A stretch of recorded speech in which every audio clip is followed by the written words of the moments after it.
వసంత వెంకట కృష్ణప్రసాద్ గారు. ధన్యవాదాలు అధ్యక్ష. మా మైలవరం నియోజకవర్గం ఇబ్రహీంపట్నం కొండపల్లిలో 1974లో ఆనాటి ప్రధాని ఇందిరాగాంధీ గారితో శంకుస్థాపన చేసి 1980లో మొదటగా స్టేజ్ 1 కింద 210x2 యూనిట్లు ప్రారంభించడం జరిగింది అధ్యక్ష. కాలక్రమంలో స్టేజ్ 2, 3, 4, 5 అన్నీ అయ్యి ఈ రోజున 2560 మెగావాట్ల థర్మల్ విద్యుత్తు అక్కడ తయారవుతా ఉంది అధ్యక్ష. దానికి సగటున ప్రతిరోజు 35,000 టన్నులు బొగ్గు వినియోగిస్తా ఉన్నారు అధ్యక్ష. దీంట్లో దురదృష్టవశాత్తు మనందరికీ తెలిసిందే, ఒక కారు మనం ఆ మ్యానుఫ్యాక్చరర్ ఏం చెప్తాడు, ఒక 10,000 కిలోమీటర్లు తిరిగితే మీరు సర్వీసింగ్ చేసుకోండి, లేదా 15,000 కిలోమీటర్లు తిరిగితే సర్వీసింగ్ చేసుకోమని చెప్తాడు. కానీ 1,00,000 కిలోమీటర్లు తిరిగినా ఇంజిన్ ఆయిల్ మార్చకుండా సర్వీసింగ్ చేయకుండా ఉంటే ఆ వాహనం ఏ రకమైన పొల్యూషన్ విడుదల చేస్తుందో మనందరికి తెలిసిన విషయమే. అట్లాగే వీటీపీఎస్ గతంలో ఎన్నో ప్రతిష్టాత్మక అవార్డులు తీసుకొని ఏషియాలోని అత్యుత్తమ పనితీరు కనబరిచిన వీటీపీఎస్ 45 సంవత్సరాలు పూర్తయిన తర్వాత ఈ రోజున ఏంటంటే గడిచిన 5 సంవత్సరాల కాలంలో జగన్మోహన్ రెడ్డి గారి పరిపాలనా కాలంలో దురదృష్టవశాత్తు ఒక్క రూపాయి కూడా మెయింటెనెన్స్కి నిధులు కేటాయించక ఈ ఇబ్రహీంపట్నం కొండపల్లి పరిసర ప్రాంతాలు మొత్తం రావాల్సిన దానికంటే స్వల్పంగా ఎక్కువ వస్తుందని మంత్రి గారు చెప్పారు అధ్యక్ష. మేము రోజు అక్కడే ఉంటాం, ప్రతిరోజు నేను అక్కడే తిరుగుతాను. కొన్ని 100 రెట్లు ఎక్కువ పొల్యూషన్ వస్తూ ఉంది అక్కడ. ఎందుకంటే కాలం చెల్లిపోయినాయి. ఇప్పుడు 45 సంవత్సరాలు అయింది మొదటి 3 దేశాలకు సంబంధించిన 1260 మెగావాట్లు స్థాపించాయి. కేంద్ర ప్రభుత్వ నియమావళి ప్రకారం పొడిగించగా 2025వ సంవత్సరం చివర దాని కాల వ్యవధి ముగిసిపోయింది ఆ 6 యూనిట్లకి. కానీ ఇటీవల కాలం కేంద్ర ప్రభుత్వం మళ్ళీ ఇంకొక 5 సంవత్సరాలకి పొడిగింపించింది. ఇది యూనిట్లు మూసేస్తాం కదా అని చెప్పి మెయింటెనెన్స్ పూర్తిగా మానేశారు. అదృష్టం ఏంటంటే కూటమి ప్రభుత్వం అధికారంలోకి వచ్చిన తర్వాత 119 కోట్ల రూపాయలతో మెయింటెనెన్స్ కోసం లోపల సైలోలు కావచ్చు, పైప్ లైన్లు కావచ్చు, వీటికి నిధులు కేటాయించడం సంతోషకరం అధ్యక్ష. కానీ దురదృష్టం ఏంటంటే చాలా ఇబ్బంది పడుతున్నప్పటికీ ఇంతటి విపరీతమైన పొల్యూషను ఎందుకంటే ఈ 119 కోట్లలో అది నిదానంగా పనులు జరుగుతూ ఉన్నాయి. నాకున్న సమాచారం మేరకు ఇప్పుడు దాదాపుగా 50 కోట్ల రూపాయల పనే జరిగింది.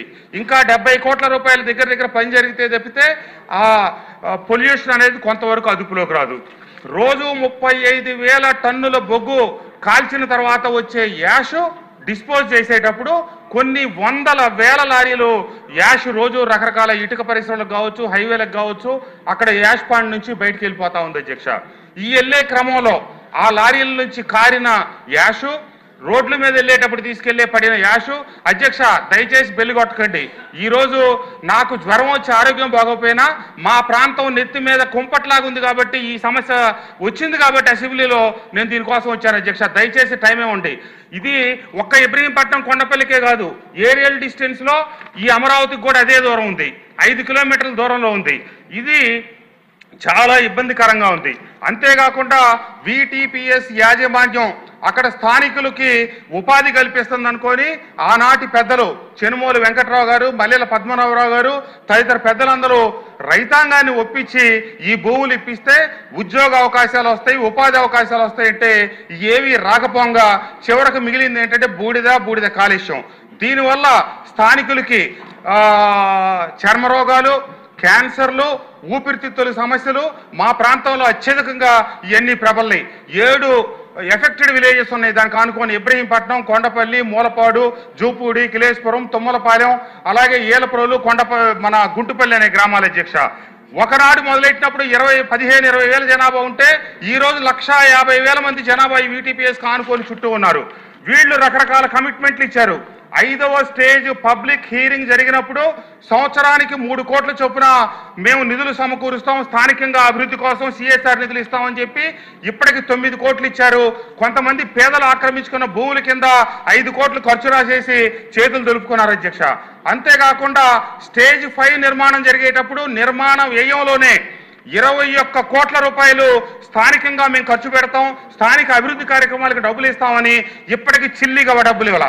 అంతేకాకుండా స్టేజ్ 5 నిర్మాణంలో పెట్టిన ఇంకొక ప్రధానమైన కండిషన్ ఏంటంటే ప్లాంట్ మొత్తం నడిచినంత కాలం, స్టేజ్ 5 ప్లాంట్ మొదలైంది పోయిన సంవత్సరం, ఆ 21 కోటి కేంద్ర ప్రభుత్వం ఇచ్చిన హామీల్లో భాగం. అట్లాగే ప్రతి సంవత్సరం 4,20,00,000 రూపాయలు అక్కడ స్థానికంగా అభివృద్ధికి నిధులు ఇవ్వాలి. అయ్యే ఇవ్వట్లేదు అధ్యక్ష. ఇయ్యేయి ఇవ్వకపోగా 45 సంవత్సరాల నుంచి ఆ ప్లాంట్ లో వస్తున్న బూడిదలను బయటికి పంపించడం కోసం స్థానికుల్ని వీళ్లే VTPS యాజమాన్యం ప్రోత్సహించి లారీలు కొని వాళ్ళ ద్వారా యాష్ బయటికి పంపిస్తా ఉన్నారు. కానీ ఇప్పుడు కొత్తగా జెన్కో వాళ్ళు టెండర్లు పిలిచి 1 టన్నుకి 3 రూపాయలు, 1, 2, 3, కేవలం టన్నుకు 3 రూపాయలు, లారీకి 8 టన్నులు వెళ్తే 8, 3, 24 రూపాయలు చొప్పున వీళ్ళు యాజమాన్యం తీసుకుంటా కాంట్రాక్టర్ మటుకు దాన్ని 2,000 రూపాయలకు అమ్మేటట్టుగా ఇప్పుడు అక్కడ బయట లారీలకి చేస్తా ఉన్నాడు.